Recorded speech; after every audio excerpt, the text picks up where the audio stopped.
আলহামদুলিল্লাহ, পবিত্র রমজান মাসের তৃতীয় জুমআয় আল্লাহ পাক রব্বুল আলামিন অত্র এলাকার অসংখ্য মানুষ থেকে যাচাই করে বাছাই করে মেহেরবানি করে ভালোবাসে আল্লাহ তাআলার পবিত্র ঘর মসজিদের ভিতরে জান্নাতের বাগানে আসার বসার কিছু কথা বলা এবং শোনার তৌফিক যে রব্বে কারিম করে দিয়েছেন, সে রব্বে কারিমের দরবারে দিল খুলে প্রাণ খুলে হৃদয় উজাড় করে দিয়ে হৃদয় সবটুকু ভালোবাসা ঢেলে দিয়ে উচ্চ আওয়াজে শুকরিয়া জ্ঞাপন করে সকলে বলে আলহামদুলিল্লাহ। মুহতারাম হাজিরিন, কুরআনুল কারিমের সূরা বাকারা থেকে একখানা আয়াতে কারিমা তেলাওয়াত করেছি এবং বুখারী শরীফের অসংখ্য হাদিস থেকে একখানা হাদিসের অংশ বিশেষ তেলাওয়াত করেছি। ইনশাআল্লাহ চেষ্টা করব কোরআনের এই আয়াত এবং হাদিসের আলোকে অল্প কিছুক্ষণ আপনাদের সম্মুখে আলোচনা করার। ওমা তাওফীকি ইল্লা বিল্লাহ। অত্যন্ত ফজিলতপূর্ণ আয়াত, অত্যন্ত গুরুত্বপূর্ণ বিষয়, যে বিষয়গুলো আমাদের সকলের জানা, কিন্তু এই বিষয়গুলো সম্পর্কে আমাদের সম্মুখে তালকিন হয় কম, আলোচনা হয় কম, আমাদের বুঝটা ভিতরে যায় কম। এই জন্য এমন একটি আয়াতে কারিমা আজ আপনাদের সম্মুখে আমি তিলাওয়াত করেছি। এই আয়াতে কারিমার ভিতরে রব্বুল আলামিন বলেন, ও নবী, আপনি আপনার উম্মতদেরকে জানায়া দেন, ইন্না, নিশ্চয়ই আমি আল্লাহ, ইন্নাল্লাযীনা আমানু ওয়া আমিলুস সালিহাত ওয়া আকামুস সালাহ ওয়া আতাউয যাকাত।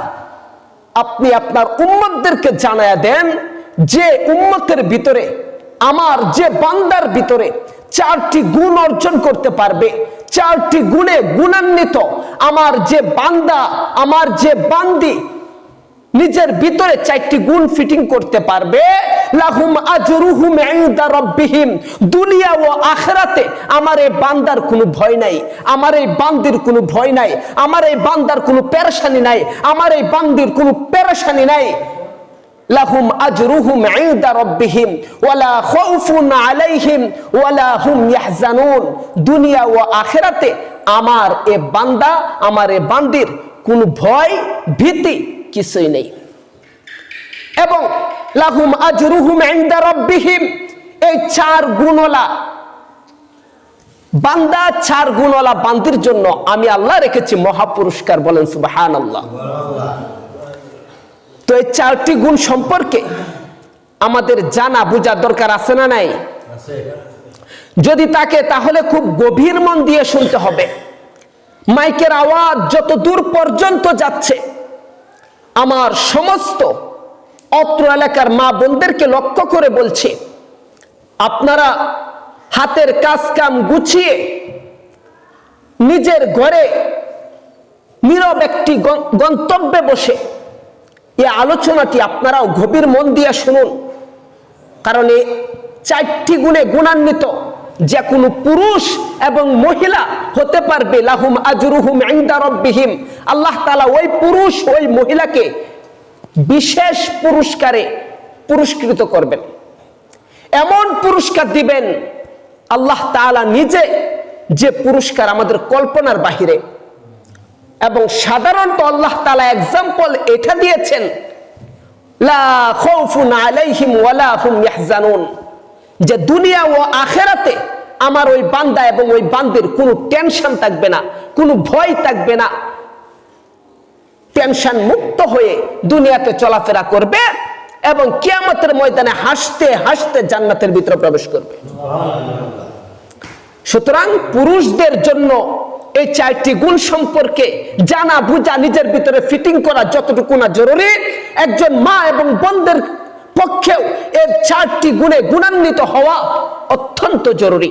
সুতরাং সবাই খুবই মন দিয়ে এই চারটি গুণ কি যে 4টি গুণ অর্জন করলে দুনিয়াতেও কোনো ভয় থাকবে না, পেরেশানি থাকবে না, আখিরাতেও কোনো ভয় থাকবে না, পেরেশানি থাকবে না। সেই 4টি গুণ সম্পর্কে আমাদের জানতে হবে ইনশাআল্লাহ। আল্লাহ তাআলা বলেন, ইন্নাল্লাযীনা আমানু, নিশ্চয় 4টি গুণের ভিতরে একটি গুণ হলো যারা ঈমান এনেছে, তাদের ভিতরে ঈমান আনয়ন করেছে। আর ঈমানটা কিভাবে আসবে? ঈমানটা একটা মানুষের ভিতরে তখনই বোঝা যায় তার ভিতরে ঈমান রয়েছে যখন সেই মানুষটা আল্লাহ তাআলা ব্যতীত অন্য কাউকে আল্লাহ তাআলার সাথে শরীক করবে না। যদি আল্লাহ তাআলার সাথে কেউ শরীক স্থাপন করে তাহলে সে পরিপূর্ণ ঈমানদার হতে পারলো না। আর ঈমানদারিত্ব প্রকাশিত করার 2টি নমুনা, একটি হলো ভিতর দিয়া সে আল্লাহ তাআলাকে বিশ্বাস করবে, আল্লাহ তাআলার উপরে ঈমান আনবে এবং মুখে উচ্চারিত করবে যে আমি আল্লাহ তাআলার ঈমান আনলাম, লা ইলাহা ইল্লাল্লাহ। এই বাক্য আমি যেমন পাঠ করেছি, এই বাক্যের উপরে আমি সাক্ষ্য দিচ্ছি মুহাম্মাদুর রাসূলুল্লাহ সাল্লাল্লাহু আলাইহি ওয়াসাল্লাম আল্লাহ পাক রব্বুল আলামিনের প্রেরিত রাসূল। এটা মুখে স্বীকৃতি দেওয়া। 3 নম্বরে কাজ হলো কাজে পরিণত করা।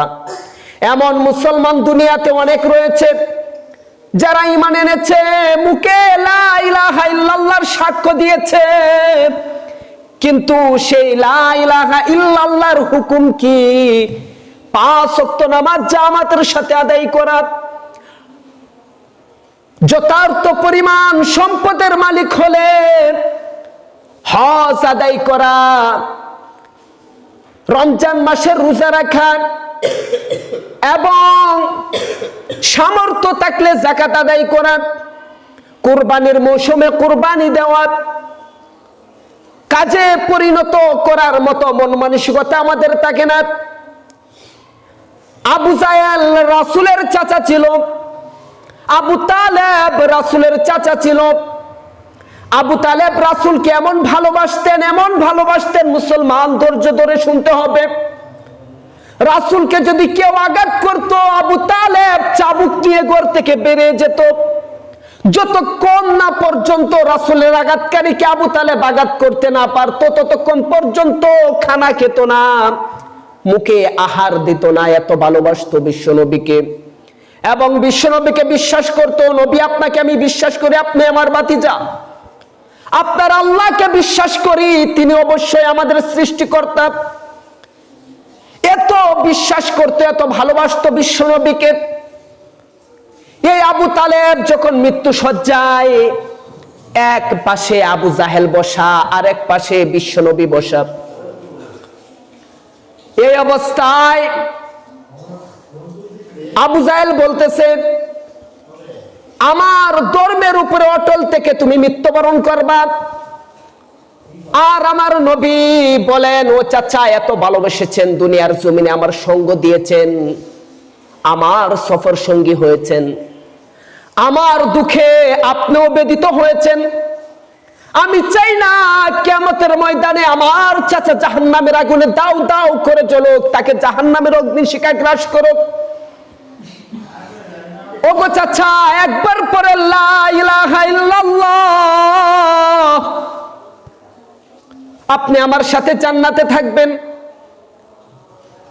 আবু জাহেল বলেন, না, শেষ মুহূর্তে যদি তুই কালেমা পড়ে মুসলমান হয়ে দুনিয়া থেকে বিদায় নিস, সবাই বলবে আবু তালেব মৃত্যুর বয়ে কালেমা পড়েছে, আমাদের বাপ দাদার বংশে চুনখালি লেগে যাবে। আবু তালেব, ভাই আমার, কালিমা পড়িস না। আমার আপনার নবীকে তো আল্লাহ পাক রব্বুল আলামিন সব দেখিয়ে দিতেন। এটা রাসূলের একটা মুজিজা ছিল, মুজিজা মারিফত। হঠাৎ বিশ্ব নবী তাকিয়ে দেখেন আজরাইল খুব নিকটবর্তী চলে এসেছে। এই মুহূর্তে কিছুক্ষণের ভিতরে আজরাইল বিশ্ব নবীর জানটা কবজ করে নিয়ে যাবে, বিশ্ব নবীর চাচার জানটা কবজ করে নিয়ে যাবে।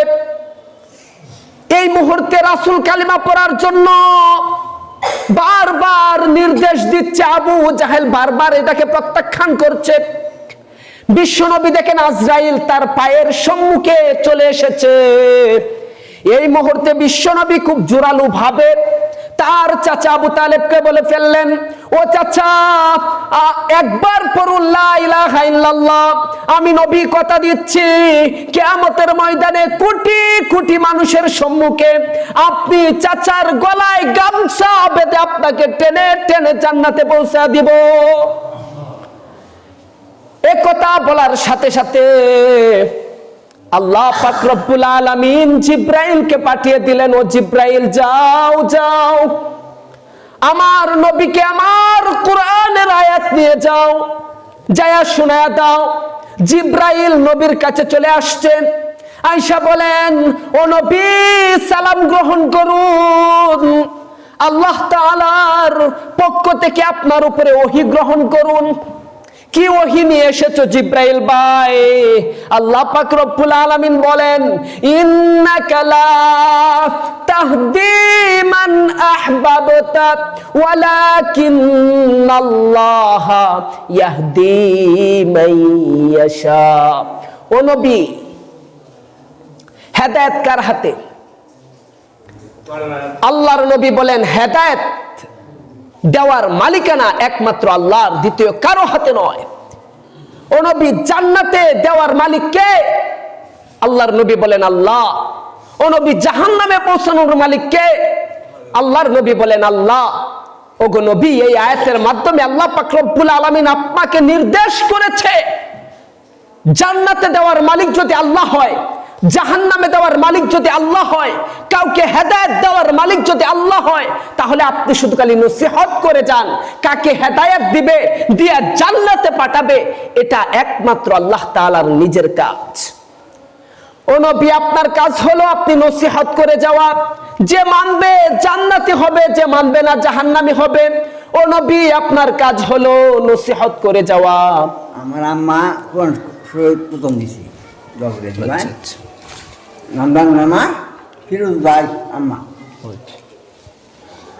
আপনার কাজ হলো নসিহত করে যাওয়া, ঈমান ভিতরে ঢুকায়া দেওয়া, হেদায়েত দান করে দেওয়া, জান্নাতে পৌঁছে দেওয়ার মালিক ও নবী আপনিও নন। এটা কোরআনের আয়াত। যে কারণে আমি এই ঘটনাটা উল্লেখ করেছি, সেই কারণটা হলো আবু তালেব সে মন থেকে বিশ্বাস করত যে রাসূল সত্য, সে মন থেকে বিশ্বাস করত যে আল্লাহ তাআলা আমার সৃষ্টিকর্তা, সে মন থেকে এটাও বিশ্বাস করত ইন্নাদ দীনা ইনদাল্লাহিল ইসলাম, আল্লাহ তাআলার কাছে একমাত্র মনোনীত ধর্মের নাম কি? ইসলাম। আর বাকি সবগুলা হলো ভুয়া বানোয়াট ধর্ম। এগুলোর কোনো গ্রহণযোগ্যতা আল্লাহ পাক রব্বুল আলামিনের কাছে সরিষার দানা পরিমাণও নেই। একমাত্র ধর্মের নাম কি? ইসলাম। এটা আবু তালেব বিশ্বাস করত। এরপরও আবু তালেব জাহান্নামী কেন? সে কাজে পরিণত করে নাই। আল্লাহ পাক রব্বুল আলামিন বলেন, ও আমার বান্দারা বান্দিরা, চারটি গুণে গুণান্বিত যে ব্যক্তি হতে পারবে, লাহুম আজরুহুম ইনদা রাব্বিহিম, আমার ওই সমস্ত বান্দা বান্দীদের কোনো ভয় ভীতি নাই, তাদের জন্য থাকবে আমি আল্লাহ তাআলার পক্ষ থেকে বিশাল পুরস্কারের ব্যবস্থা। তো পুরস্কারে একটা এক্সাম্পল দুনিয়ার জমিনে দিয়ে যাচ্ছে, একটা মেসাল দিয়ে যাচ্ছে। মেসাল শুনো কি সে মেসাল? সে মেসালটা হলো ওয়ালা খাউফুন আলাইহিম ওয়ালা হুম ইয়াহজানুন। দুনিয়া ও আখিরাতের জমিনে তাদের কোনো ভয় নাই, তাদের কোনো চিন্তা নাই। দুনিয়াতেও চিন্তা মুক্ত হয়ে চলতে পারবে, মৃত্যুর পরেও কবরে চিন্তা মুক্ত হয়ে থাকবে। কিয়ামতের ময়দানে আল্লাহ পাক রব্বুল আলামিনের সামনে হাসরের ময়দানেও চিন্তা মুক্ত থাকবে। চোখের পলকে বিজলির ন্যায় ফুলসিরার ফুল পার হয়ে যাবে। মিজানের পাল্লায় চিন্তা মুক্ত থাকবে, হাউজে কাউসারে চিন্তা মুক্ত থাকবে, এবং বিশ্ব নবীর কুদরতি হাতে এমন বরকতি হাতে এমন ভাবে পানি পান করতে পারবে যার একবার যার গলার ভিতর দিয়া পেট পর্যন্ত পানিটা নেমে যাবে, জান্নাতে যাওয়ার আগ পর্যন্ত তার আর পানির পিপাসা লাগবে না। মুহতারাম হাজিরিন, তো এক নাম্বার কাজ হলো ঈমান আনয়ন করা। আর ঈমান আনয়ন করতে গেলে মুখে যে অন্তরে যেমন বিশ্বাস করতে হবে, মুখে স্বীকৃতি দিতে হবে, কাজে পরিণত করতে হবে। এখন আপনারা নিজের দিকে তাকান এবং আবু জাহেলের দিকে তাকান, নিজের দিকে তাকান এবং আবু তালেবের দিকে তাকান। আবু তালেবও তো অন্তর দিয়া বিশ্বাস করত, আমি অন্তর দিয়া বিশ্বাস করি, আমার সাথে আবু তালেবের সাথে মিল রয়েছে। আবু তালেব কাজে পরিণত করতো কিনা এটা আপনারা মিলান, আর আমি আপনি কাজে পরিণত করতেছে কিনা এটাও আপনারা মিলান। আবু তালেব কাজে পরিণত করে নাই, রাসূলের দেখানো পথে চলে নাই, নামাজ আদায় করে নাই, যাকাত দেয় নাই, হজ করে নাই, এবং তারা কুরবানির মৌসুম আসলে কুরবানি করে নাই, রোজা রাখে নাই। আবু তালেব যেভাবে কাজে পরিণতর দিকে ফেল করেছে, আমরাও কাজে পরিণতর দিকে ফেল করেছি। তাহলে আবু তালেবের মাঝে আমাদের মাঝে পার্থক্যটা কি? যদি ঈমান আনলেই মুসলমান হয়ে যেত, তাহলে আবু তালেবও ঈমান এনেছিল যে ও নবী আপনাকে বিশ্বাস করি, আপনার রবকে বিশ্বাস করি, কিন্তু আমি কাজে পরিণত করতে পারবো না। মুহতারাম হাজিরিন, একটু বোঝার চেষ্টা করবেন। 2 নম্বরে ওয়ামিলুস সালিহাত ইন্নাল্লাযীনা আমানু, 1 নাম্বার ঈমান আনয়ন করতে হবে। 2 নম্বরে হলো ওয়ামিলুস সালিহাত, নেক কাজ করতে হবে। এখন নেক কাজ বলতে কি বোঝায়? নেক কাজ বলতে এটাই বোঝানো হয়েছে আল্লাহ তাআলার হুকুম আহকাম যেগুলা, এগুলো তো আমাদের করণীয়, আমাদের করতেই হবে, এগুলা হলো আমাদের ডিউটি। আর ডিউটির বাহিরে যে কাজগুলা করব, যেমন মানুষের সাথে উত্তম আচরণ করা, একজন রোজাদার আরেকজন রোজাদারকে কখনো কষ্ট না দেওয়া, এই জবান দিয়ে কাউকে গালি না দেওয়া। যদি গালি দেই তাহলে নেক কাজ হবে না, গালি বন্ধ রাখলে নেক কাজ হবে। একবার ভাবুন, জন্মের পর থেকে নিয়ে এই পর্যন্ত যার যতটুকু বয়স হয়েছে, যে যতটুকু বয়সে উপনীত হয়েছেন, এই বয়সের ভিতরে আপনি জয় 100 কোটি কথা এই জবানে বলেছেন, ওই 100 কোটি কথার ভিতরে কয়শো কোটি জিকির হবে, কয়শো অক্ষর কোরআনের আয়াত তেলাওয়াত করেছেন, একবার ভেবে দেখুন। আর কয়শতবার মানুষকে গালি দিয়েছেন।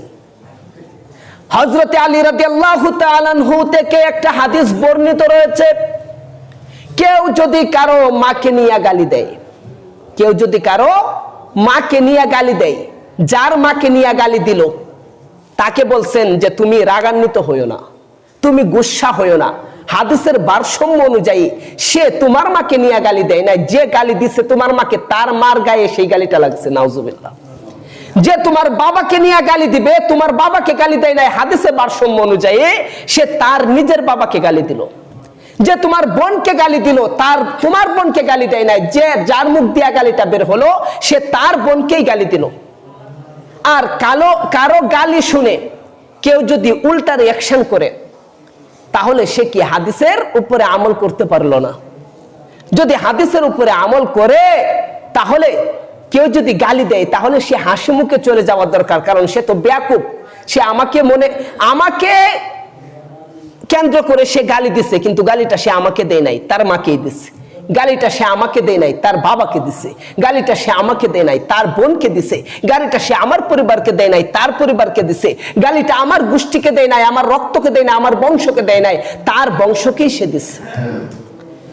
এটা সহিহ হাদিস। বিশ্বনবী জনাবে মুহাম্মদ রাসূলুল্লাহ সাল্লাল্লাহু আলাইহি ওয়াসাল্লাম ইরশাদ করেন, আলী রাদিয়াল্লাহু তাআলা আনহু এটা বর্ণনাকারী।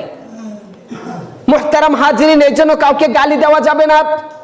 আমরা মনে করি যে গালিটা যদি দিয়া দেই, মানুষ আমার গালি শুনে হাসে, তামাশা করে, অনেকে আমাকে বাহবা দেয়, অনেকে আবার আমাকে স্বীকৃতি দিয়ে দিয়েছে। স্বীকৃতি দেওয়া পর্যন্ত অর্থাৎ এলাকা থেকে স্বীকৃতি দেয়া দিছে যে এই বেটা গালি দিবই, এই বেটাটা ফিরানো যেত না।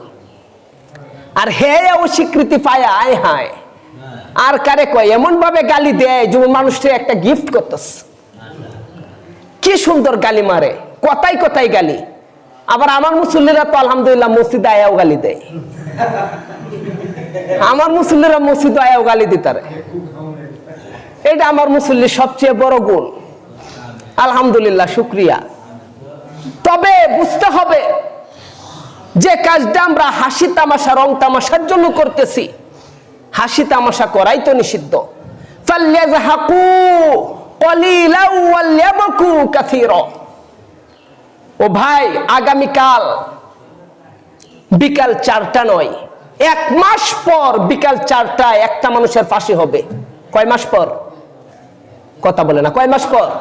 1 মাস। 1 মাস পর বিকাল 4টায় কোনো এক সময় একটা মানুষের ফাঁসি নির্ধারণ করে ফেলেছে, গ্রান্টেড হয়ে গেছে। 1 মাস আগ থেকে তার জবান থেকে কোনো হাসি বের হবে? সে যদি সেন্স হারা না হয় তাহলে তার জবান ঠোঁট থেকে কখনো হাসির আওয়াজ বের হতে পারে না। কেন? 1 মাস পরে তার হায়াত শেষ, তার ফাঁসি দেওয়া হবে। আর আমাদের তো 1 মাস টাইম নেই।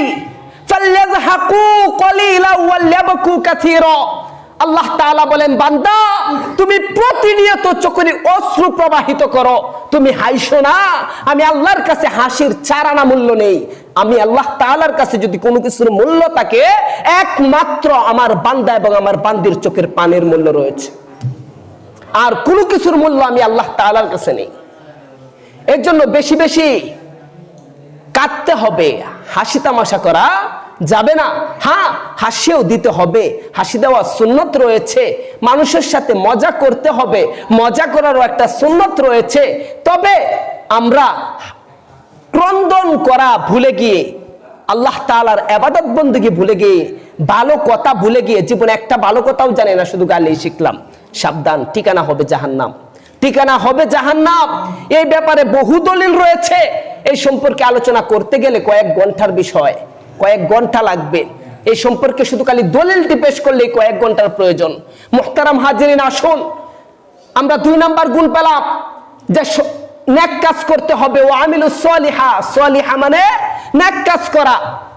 এখন নেক কাজও আছে 2 প্রকার, এক হলো আমলে সলেহ, আর একটা হলো আমলে মুসলেহ।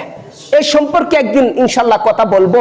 তবে একটু সামনে বাড়ি, যে ব্যক্তি 4টি গুণ অর্জন করতে পারবে, যে বান্দা বান্দি 4 গুণে গুণান্বিত হতে পারবে, সে ব্যক্তির জন্য আল্লাহ তাআলার পক্ষ থেকে রয়েছে চমৎকার পুরস্কার। সে ব্যক্তির জন্য দুনিয়া ও আখিরাতে কোনো ভয়ের কারণ নেই। আসুন, 1 নাম্বার হলো ঈমান আনয়ন করা, 2 নাম্বার হলো নেক কাজ করা। ওয়া আমিলুস সলিহাত ওয়া আকামুস সালাহ। 3 নম্বরে আল্লাহ পাক রব্বুল আলামিন বলেন, যারা নামাজ কায়েম করবে। কোরআনুল কারিমে 82 জায়গায় নামাজের কথা বলা হয়েছে। এই 82 জায়গার ভিতরে 28 থেকে 32 জায়গার ভিতরে নামাজ এবং যাকাত একসাথে বলা হয়েছে। শুধু নামাজের কথা বলা হয়েছে 82 জায়গায়। তোর মধ্যে নামাজ এবং যাকাত, সালাত যাকাত, এই 2টা বিষয় একত্রিত করে 32 জায়গায় বলেছে। নামাজ যাকাত এই 2টার মধ্যে একদম কাছাকাছি সম্পর্ক। মুহতারাম হাজিরিন, 5 ওয়াক্ত নামাজ আমাদের জামাতের সাথে আদায় করতে হবে। জামাত বন্দী হয়ে আদায় করা, এভাবে আস্তে আস্তে নামাজ কায়েম হয়ে যাবে। আর কায়েমটা মূলত আসে রাষ্ট্রীয় থেকে। কায়েমটা একাকিত্বভাবে একটা মসজিদ থেকে হয় না। কায়েম কাকে বলা হয়? কায়েম বলা হয় রাষ্ট্রীয়ভাবে আইন করবে। যেমন সৌদি আরবে আইন আছে না নাই, যে নামাজের সময় কোনো দোকান খোলা রাখা যাবে না, নামাজের সময় ফুটপাতে পর্যন্ত কোনো ব্যবসায়ী ব্যবসা করতে পারবে না। যদি নামাজ পড়তে না মন চাই, ঘরের ভিতরে যায় লুকায়া পয়সা দেখো। কিন্তু নামাজের সময় কোনো দুনিয়াবি কাজ করা হারাম তো হারাম, এখানে কোনো দ্বিতীয় কথা নেই। তো সম্পূর্ণ কথা হলো নামাজ কায়েম করা, অর্থাৎ যে ব্যক্তি সরকার হবে, রাষ্ট্রপ্রধান হবে, তার সর্বপ্রথম কাজ হলো তার দেশে নামাজ কায়েম করা। 4 নম্বরে হলো ওয়া আকামুস সালাহ, 3 নম্বরে হলো ওয়া আকামুস সালাহ, 4 নম্বরে হলো ওয়া আতাবুজ যাকাত। জাকাত আদায় করা।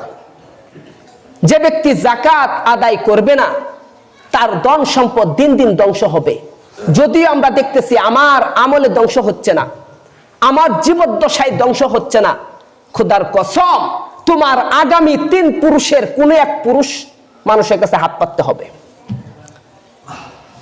3 পুরুষের ভিতরে কোন এক পুরুষ মানুষের কাছে হাত পাততে হবে।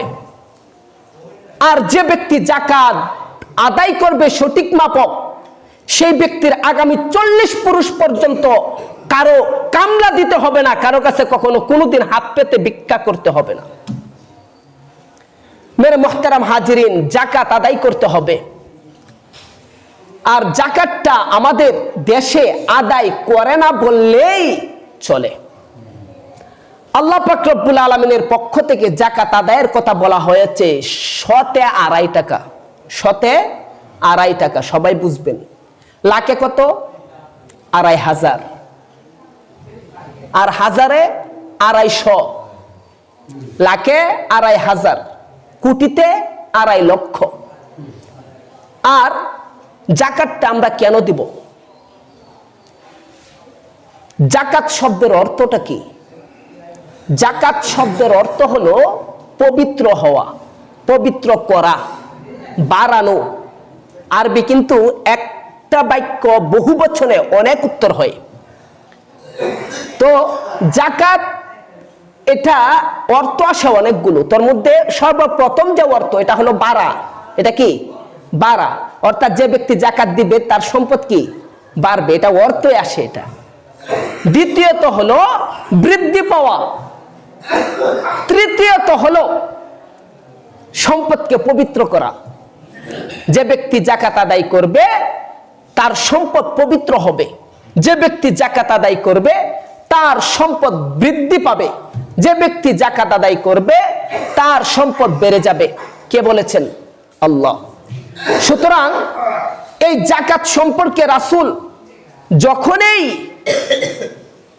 বয়ান করতেন, যে ইহুদিরা এই বয়ান শুনতেন, সেই ইহুদি পর্যন্ত এই জাকাত দেওয়া শুরু করে দিতেন। একবার এক মহিলা মসজিদে নববীর পাশ দিয়ে হেঁটে যাচ্ছে, আর রাসূল জাকাত সম্পর্কে আলোচনা করতেছে। যে ব্যক্তি জাকাত দিবে তার ধন সম্পদ হেফাজত করবে একজন, তিনি কে? আর যে ব্যক্তি জাকাত দিবে তার মাল পবিত্র হবে। যে ব্যক্তি জাকাত দিবে তার ব্যবসা বাণিজ্যে বরকত ঢেলে দিবেন আল্লাহ। যে ব্যক্তি জাকাত দিবে তার ব্যবসা বাণিজ্যের বালা মুসিবত দূর করে দিবেন আল্লাহ। এই কথা শুনে এই ইহুদি মহিলা বাড়িতে গেছেন, যায়া তার সম্পদ থেকে হিসাব করে করে করে করে টেনে হেসড়ে সমস্ত জাকাতের পয়সাগুলো বের করে নিয়ে আসছে। আয়না মানুষের কাছে খুব জাকাত বিলাই করছে। অন্য তার সাথের ব্যবসায়ীরা বলতেছেন, তুমি না ইহুদি, তুমি জাকাত দিচ্ছ কেন? জাকাত তো দিবে মুসলমানের জন্য। বলতেছেন যে না, আমি এমন একজন মানুষের জবান থেকে শুনেছি যে জাকাত দিলে সম্পদের হেফাজত হয়, ব্যবসা বাণিজ্যের হেফাজত হয়, এবং কি সম্পদ বৃদ্ধি করে দেন একজন, তিনি হলেন আল্লাহ। তিনি জীবনও কখনো কোনোদিন কোনো প্রকার মিথ্যা কথা বলে নাই। তিনি হলেন মুহাম্মদ সাল্লাল্লাহু আলাইহি ওয়াসাল্লাম। এই ব্যক্তি জাকাত দিয়ে দিলেন, বললেন যে আমি জাকাত দেওয়ার পিছনেও আমার একটা উদ্দেশ্য আছে। যে কি উদ্দেশ্য? যে আগামীকাল বহু দূর থেকে, অন্য রাষ্ট্র থেকে আমার ব্যবসার জন্য 100 উট আসবে, আর এই উটটি এই জাকাতের কারণে হেফাজতে আসবে। আর যদি হেফাজতে না আসে তাহলে মুহাম্মাদের কলারে ধরে আমি আমার জাকাতের টাকা আবার আদায় করব। বলেন নাউজুবিল্লাহ। আগামীকাল পরের দিন 100 উট নিয়ে সমস্ত ব্যবসায়ী, আগে কিন্তু অনেক ব্যবসায়ী একসাথে যাইতো, কারণ ডাকাতের যুগ ছিল, তো একাকিত্ব, কেউ কোনো জায়গায় কম যাইতো। তো অনেক লোক একসাথে গেছে, সবাই তো আর একসাথে না, কারো পিছে একজন, আবার আরেকজনের পিছে আরেকজন, আরেকজনের পিছে আরেকজন। হঠাৎ মাঝ রাস্তায় ডাকাতের কবলে পড়লো। পুরো এলাকা, পুরো শহর জানাজানি হয়ে গেল যে লক্ষ লক্ষ কোটি টাকার মাল ডাকাতের কবলে পড়েছে। সবাই বেহুশ, সবার মাল ধ্বংস হয়ে গেছে, সবার মাল চিন্তায় হয়ে গেছে। কিন্তু বেলা শেষে দেখা গেল এই ইহুদি মহিলার মাল নিয়ে তার ম্যানেজার নেতার মতো হেঁটে হেঁটে আসতেছে। বললেন কি ব্যাপার, সবার মাল চিন্তায় হয়ে গেল, তুমি এভাবে বীরের মতো হেঁটে হেঁটে কিভাবে আসলা? যে আমার উটের পাল নিয়ে আমি ছিলাম সবার পিছনে। যখন সবার পালগুলো আটকে দিল ডাকাতের দল, তখন আমার উটের সামনের যে লিডার উটটা ছিল, সেই উট একটা পাথরের সাথে ধাক্কা খেলো। আর ধাক্কা খেয়ে তার ঠ্যাঙে আঘাত পেল।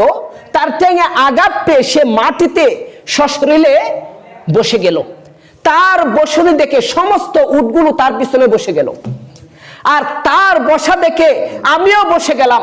আর তখন আমরা যে স্থানে ছিলাম, চতুর্দিকে এমন ভাবে ঘাস ছিল, এমন ভাবে লতা পাতা ছিল, এমন ভাবে গাছ গাছালি পাক পাকালে আমাদেরকে বের করেছিল যে আমাদের চতুর্দিকের এক হাত দূর থেকেও আমাদেরকে দেখা যাবে এমন কোনো প্রসেস ছিল না।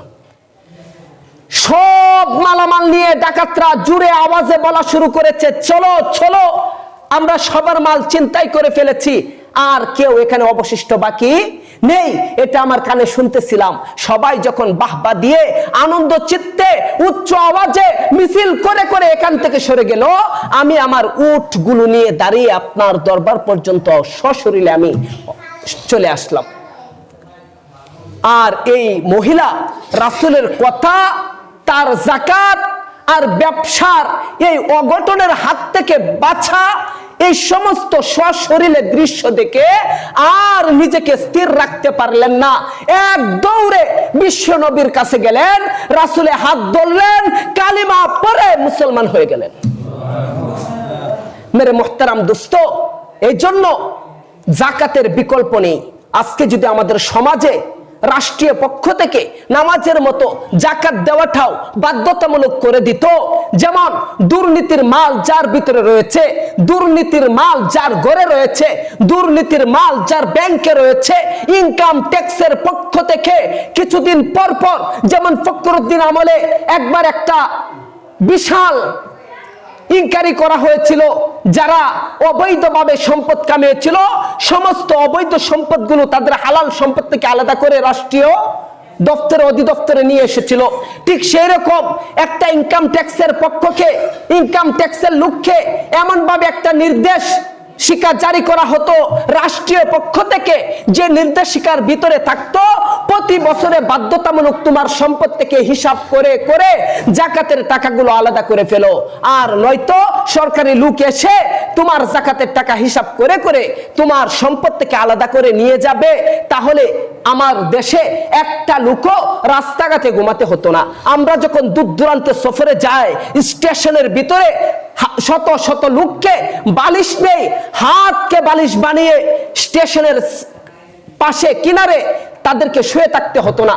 প্রত্যেকটা লোক একজন আরেকজনের কাছে হাত পাততে হতো না। প্রত্যেকটা লোক সমাজে মাথা উঁচু করে বাঁচতে পারত।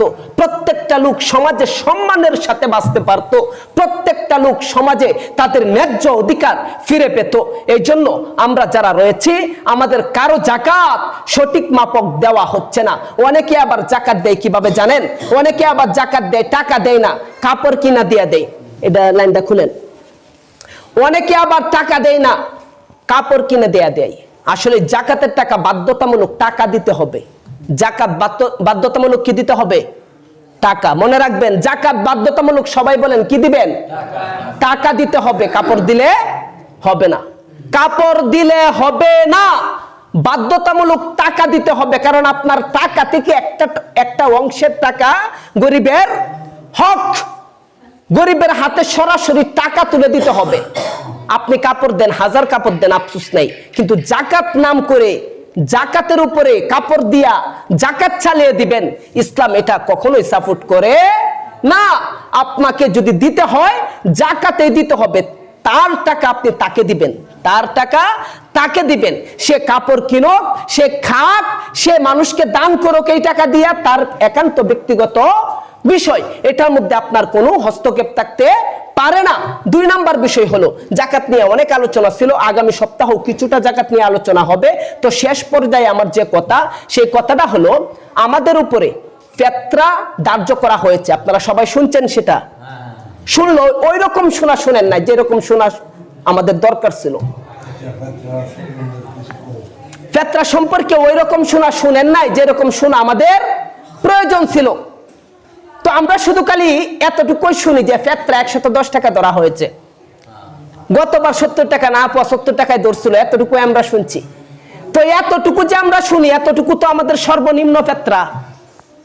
যারা বড় লোক তাদের জন্য 110 টাকা ফেতরা, এটা এলাও না। বড় লোকদের জন্য 110 টাকা ফেতরা নয়। ফেতরা হয় 4 প্রকার।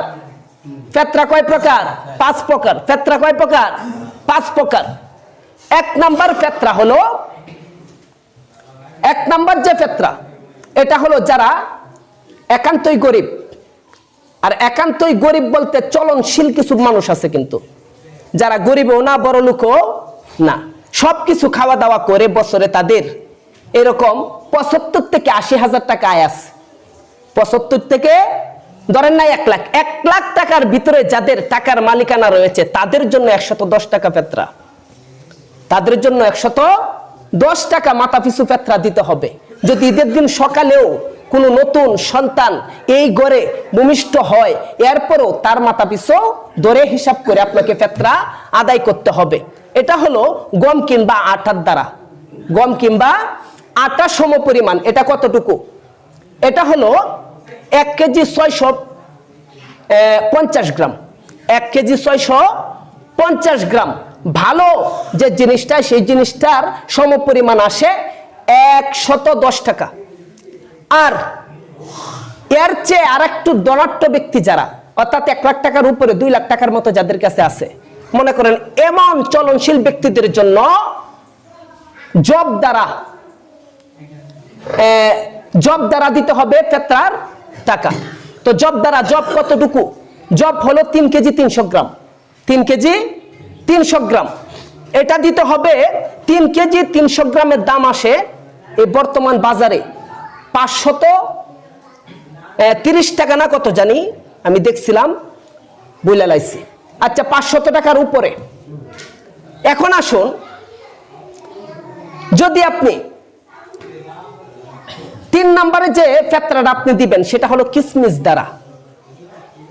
আর কিসমিস দ্বারা যদি আপনি ফেতরা আদায় করেন, তাহলে আপনাকে ফেতরা আদায় করে দিতে হবে 3 নম্বরে যারা এর চেয়েও আরো প্রভাবশালী 3 লাখ 4 লাখ টাকার মালিক যারা, তারা কিসমিস দ্বারা মাথা পিছু ফেতরা আদায় করতে হবে। কিসমিসও হলো 3 কেজি 300 গ্রাম।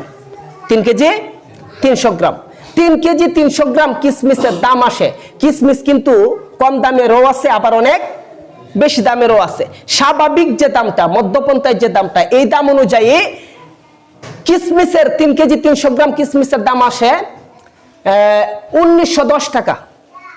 1910 টাকা। এরপরে আসুন, কেউ যদি আর একটু প্রভাবশালী হয়, অর্থাৎ 7 থেকে 8 লাখ টাকার মালিক যদি কেউ হয়, এই সমস্ত ব্যক্তিদের জন্য ফেতরা দিতে হবে খেজুর দ্বারা। এখন 1 কেজি খেজুরের দাম আসে, এমনও খেজুর আছে 1 কেজি খেজুরের দাম 12,000 টাকা দামের খেজুরও আমি খাইছি। আবার 150 টাকা কেজি এরকমও তো খেজুর আছে, ঠিক না? আছে। 100 টাকা খেজুরও আছে। তো একদম 12,000 টাকাও না, আবার 100 টাকা খেজুরটাও না, মধ্যপন্থায় যে খেজুরটা, সেই খেজুরটা রেখে হিসাব করে ইসলামিক ফাউন্ডেশনের পক্ষ থেকে জানানো হয়েছে 3 কেজি 300 গ্রাম খেজুরের দাম আসে 2330 টাকার মতো। 2330 টাকার মতো। আবার এর চেয়েও সর্বোচ্চ ধনী ব্যক্তি যারা, সমাজে সর্বোচ্চ ধনী আছে না? সর্বোচ্চ ধনী ব্যক্তি যারা, সে কিপটা হোক কিংবা দানবীর হোক, একই মাসআলা সবার জন্য। তো সর্বোচ্চ ধনী ব্যক্তি সমাজে যারা, তাদের জন্য পনিরের মাপে দিতে হবে ফেতরা। আর পনির 3 কেজি 300 গ্রাম পনিরের দাম আসে 2805 টাকা। 2805 টাকা। এই 2805 টাকা 3 কেজি 300 গ্রাম পনিরের দাম আসে। আপনি এর চেয়ে বেশি দিতে পারবেন, কিন্তু এর চেয়ে কম দেওয়া যাবে না। এটা হলো অত্যন্ত জরুরি বিষয় আপনাদের জন্য জানা। এখন মনে করেন যে সমাজে যে লোকটা সবচেয়ে গরিব, অর্থাৎ রিক্সা চালায় খায়, তারও কিন্তু 70-80 হাজার টাকা ক্যাশ আছে। তার উপরেও কিন্তু ফেতরা দিয়ে দেওয়া কি ওয়াজিব। তার উপরেও ফেতরা দিয়ে দেওয়া ওয়াজিব। আপনারাও ফেতরা দিবেন। আর ফেতরাটা আমার কথা অনুসারে আপনারা অবশ্যই বুঝতে পেরেছেন কে কতটুকু দেওয়া ফেতরা দেওয়ার উপযুক্ত। আপনি যতটুকু দেওয়ার উপযুক্ত ততটুকু দিবেন, না দিলে কিন্তু আপনার ফেতরা ওয়াজিব আদায় হবে না। এখন আপনি দেওয়ার দরকার 500 টাকা, আপনি দেন মাথা পিছু 110 টাকা, 110 টাকা। আপনি তো এমন বড় লোক না, আপনি তো আরো উচ্চ লেভেলে বড় লোক। আপনার তো দেওয়ার দরকার 1900 টাকা, আপনি দেন 500 টাকা। আপনি আরো উচ্চ লেভেলে বড় লোক, আপনি তো কম দেন কেন? এখন আমাদের সমাজ, আচ্ছা আমার এই কথাটা বলার আগে আপনারাই বলেন, ফেতরা যে 5 প্রকার এটা কয়জনে জানতো বলেন? ফেতরা যে 5 প্রকার এটা কয়জনে জানতো? আমাদের আগের যুগের ধনীরা যারা কিছুদিন আগে মরে গেছে, এই সমস্ত ব্যক্তিরা, মানে সবাই না, আল্লাহ মাফ করুক, 99% ধনী, মানে আমাদের সন্তানদের সামনে, বাইবাতি যারা সামনে সবসময় সর্বনিম্ন ফেতরা যেটা, এটা নিয়ে আলোচনা করতে করতে আমরা সবাই জানি লাইছি যে সর্বনিম্ন ফেতরাটাই সবার জন্য কি দেওয়া জরুরি। আসলে সর্বনিম্ন ফেতরা সবার জন্য দেওয়া জরুরি না, আপনার সম্পদ অনুযায়ী ফেতরা দেওয়া আপনার জন্য জরুরি। ফেতরা 5 প্রকার। এরপরও যারা বুঝেন নাই, আমি তো আছি ইনশাল্লাহ, আমার কাছে আসেন, কিংবা অন্য মৌলবী আছে আশেপাশে প্রত্যেকটা এলাকার ভিতরে 3-4টা করে মসজিদ আরো হইব। যেভাবে আমরা মনের ভিতরে হিংসা শুরু হয়েছে, আরো মসজিদ হইব, চিন্তা করুন না যে কিছুদিন পরে দেখতে পারবেন। আর কথা হলো যে ফেতরা হুজুরদের কাছে যাই না, বালা করে আপনারা আদায় করবেন। যদি ফেতরা দিলেন আপনার ফেতরা আদায় হইল না, তাহলে 110 টাকা দিয়ে তো আপনি লস করলেন নাকি? তো কি দরকার আছে? দিলে দেওয়ার মতো দেন, না দিলে কুছ পরোয়া নেই। এমন ফেতরা দেওয়ার পরোয়া গরিবরা করে না। অর্থাৎ 110 টাকা এখন যে কোনো গরিব যে কোনো জায়গা থেকেই পায়। আচ্ছা, এটা সবাই জানে, পাইবো কেডা? আচ্ছা, এই সম্পর্কে যেহেতু বলছি একটু বলে দিই। তো এই বিষয়টাও সব নামাজ শুনেন না, মাসালা না জানলে আমরা নামাজ দিয়া করবো কি? মাসালা যাই না, আমরা নামাজ পড়লে নামাজ হবে। আর একদিক দিয়ে পড়তাছি আর একদিক দিয়ে গাইতে যাইতাছি, তাহলে এই পড়ার তো কোনো লাভ নাই। এখন কথা হলো, ওই সমস্ত ব্যক্তিদেরকে আপনারা ফেতরা দিবেন যারা এক বেলা খেলে আরেক বেলা খেতে পারে না। আমাদের সমাজে যদি ওই সমস্ত ব্যক্তি থাকে, তাহলে ওই সমস্ত ব্যক্তিদেরকে আপনারা ফেতরা দিবেন যারা গরিব, মিসকিন, এতিম। আর ওই সমস্ত ব্যক্তিকে ফেতরা দেওয়ার ক্ষেত্রে উত্তম ব্যক্তি, কোরআনুল কারীমে আল্লাহ পাক রব্বুল আলামিন বলেছেন, যারা মানুষের সম্মুখে আসে না, যারা মানুষের সম্মুখে আসে না, কখনো হাত পাতে না যে আমাকে ফেতরা দাও, আমি গরিব, আমাকে টাকা দাও। তারা শুধু ইবাদত করে। আর কি ভাই বাচ্চারাই চুপ, তারা শুধু কি করে? ইবাদত করে। আর এমন ব্যক্তি যদি আপনি পেতে চান, তাহলে জামিয়া দিয়া যেতে হবে। এমন ব্যক্তি যদি আপনি পেতে চান, তাহলে এইরকম মাদ্রাসায় আপনার যেতে হবে, যে সমস্ত মাদ্রাসায় লিল্লাহ বোর্ডিং আছে। প্রত্যেকটা মাদ্রাসায় বোর্ডিং আছে, লিল্লাহ বোর্ডিং যে সমস্ত মাদ্রাসায় আছে, প্রত্যেকটা মাদ্রাসায় ছাত্রদেরকে ফ্রি খাওয়ানো হয়। এমন কিছু এক শ্রেণীর ছাত্র থাকে, এটাকে বলা হয় গুরাবা ফান্ড। কি বলা হয়? গুরাবা ফান্ড। গুরাবা ফান্ড নামে একটা ফান্ড আছে মাদ্রাসায়। এই ফান্ডে টাকা জমা হয়, ফেতরার টাকা, কুরবানির চামড়ার টাকা, জাকাতের টাকা, এই সমস্ত টাকাগুলো এই গুরাবা ফান্ডে জমা হয়। আর বছরের শুরুতে যে সমস্ত ছাত্ররা মাদ্রাসায় ভর্তি হয়ে গরিবদের মধ্যে পরীক্ষায় উত্তীর্ণ হয়, মুমতাজ হয়, এই সমস্ত গোল্ডেন এ প্লাস পাওয়া ব্যক্তিদেরকে মাদ্রাসার লাইনে বলা হয় মুমতাজ। গোল্ডেন এ প্লাস যারা পায় মাদ্রাসায়, এই সমস্ত গরিব ছাত্রদেরকে এই গুরাবা ফান্ডের থেকে বোর্ডিং খরচ দেওয়া হয়। এই গুরাবা ফান্ডের থেকে তাদের তেল সাবানের ব্যবস্থা করা হয়। প্রতি বছরে 2 সেট পাঞ্জাবির ব্যবস্থা করা হয় এই গুরাবা ফান্ড থেকে।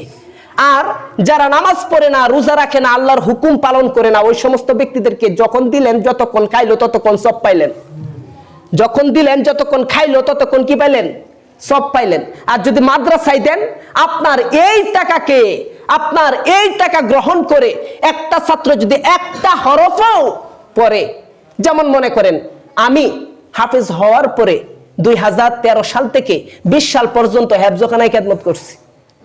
কয়েকশো হাফেজ আমার হাত দিয়ে আল্লাহ তাআলা দুনিয়ার জমিনে বানাইছে। তো আমি একজন মানুষ কয়েকশো হাফেজ বানাইছি, এত হাফেজ বাদ দিলাম, মনে করেন 10 জন হাফেজ বানাইছি। আর এই 10 জন, আমি একা যদি 10 জন বানাই, তাহলে এই 10 জনে আরো 10 জন করে কয়জন হবে? 100। আর এই 100 আরো 10 জন করে বানাইলে 1000, এই 1000 আরো 10 জন করে বানাইলে 10,000, এভাবে কিয়ামত পর্যন্ত যাইতেই থাকবে। আর কিয়ামত পর্যন্ত আমি উস্তাদ হিসাবে আমি যেমন সব পেতে থাকবো, আর এই ছাত্রগুলো যাদের 1 টাকা খেয়ে লেখাপড়া করেছে তারাও তাদের আমলনামায় যত হাফেজ বাড়বে, লক্ষ লক্ষ কোটি কোটি কোরআন খতমের সব তাদের আমলনামাতেও যেতে থাকবে।